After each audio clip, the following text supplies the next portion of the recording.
Hello guys, আসসালামু আলাইকুম। আজকে আপনাদের সঙ্গে শেয়ার করছি রুই মাছের পেটি দিয়ে কোরমার রেসিপি। খুবই অল্প সময়ে অনেক মজাদার ডিশটা তৈরি করতে পারেন। চলেন দেখে নিই। প্রথমে রুই মাছের পেটিগুলো লবণ দিয়ে ভালো করে পরিষ্কার করে আমি রেখে দিয়েছি। এখন এখানে 1 চামচ লবণ দিয়ে দিব, 1 চামচ হলুদের গুঁড়ো, 1 চামচ মরিচের গুঁড়ো, 1 চামচ আদা রসুন বাটা। হাত দিয়ে ভালো করে মশলাগুলো মাছের পেটির সঙ্গে মিশিয়ে নিব।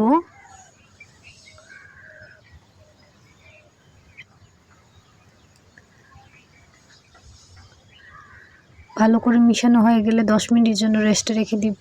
এখন গরম তেলে হালকা করে ভেজে নিব। এক এক করে সবগুলো মাছের পেটি দিয়ে দিব।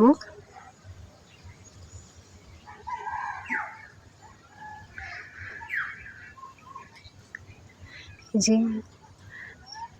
মাছের পেটিগুলো উল্টিয়ে দিব, এক এক করে হালকা করে ভেজে নিতে হবে।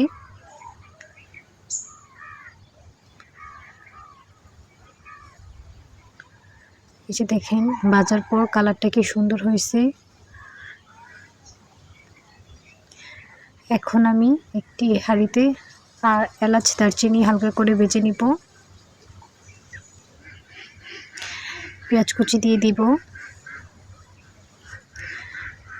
পেঁয়াজ কুচিগুলো হালকা বাদামি কালার আসা পর্যন্ত ভাজতে হবে।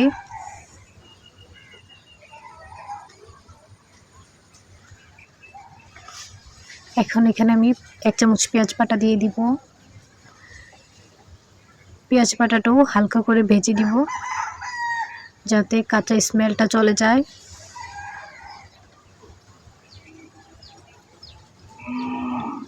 এখন 1 চামচ আদা রসুন বাটা দিয়ে দিব। আদা রসুন বাটাটাও হালকা করে ভেজে দিব যাতে কাঁচা স্মেলটাও চলে যায়।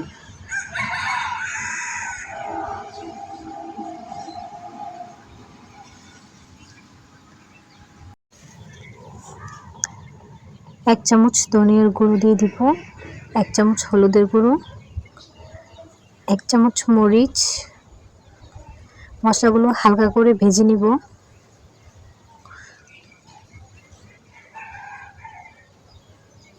স্বাদ অনুযায়ী একটু লবণ দিয়ে দিব।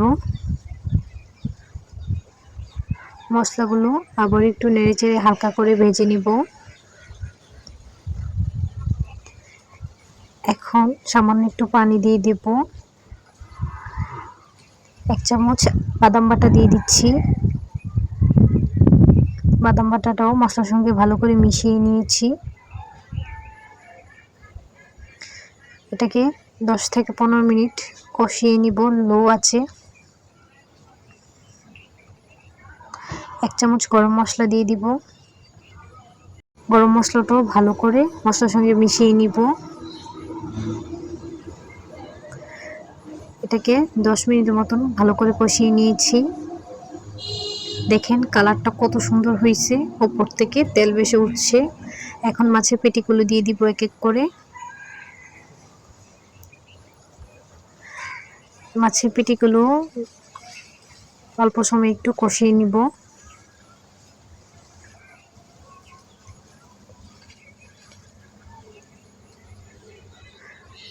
মাছের পেটিগুলো একটু উল্টিয়ে দিচ্ছি। সবগুলো এক এক করে উল্টিয়ে দিব।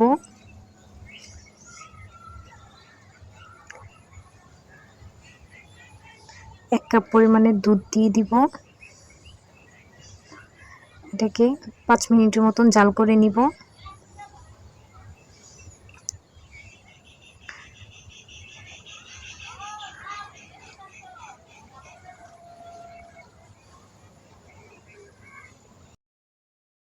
এই যে দেখেন স্বাদ আনার জন্য কাঁচামরিচও দিয়েছিলাম। এখন মাছের পেটিগুলো একটু নেড়ে চেড়ে দিব। দেখেন কালারটা মাশাআল্লাহ কত সুন্দর হয়েছে আর দেখতেও কতটা লোভনীয়। অবশ্যই বাসায় একবার হলো ট্রাই করবেন।